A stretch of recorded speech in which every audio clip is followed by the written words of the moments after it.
the last 6 months of what we've seen in the markets? Well, I would say it's been very interesting, right? I mean, the Fed and the monetary authorities in general have been bucking the trend of, typical monetary policy for the last few years. We had basically a historic easing cycle in the wake of COVID-19 where they flooded the markets with liquidity and tried to, basically push demand forward, and that allowed, them to restart the economy after the lockdowns. But it unfortunately led to that huge wave of inflation that we saw in 2021 and 2022, first coming out the PPI numbers, and then obviously eventually leading out into the CPI and general consumer prices. And so their response obviously was the dogmatic Federal Reserve central banker response, which is raise rates, restrict capital, right? Start tapering the balance sheet aggressively. And it did work. The problem is it started to work too well and things started to break. So we saw, obviously the yen and the pound breaking in September of 2022, causing emergency actions by their respective central banks.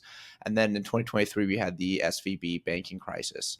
And so that prompted the Fed to create all these emergency liquidity programs in order to basically address the overall issue that was being faced by a over leveraged financial system that didn't have enough liquidity.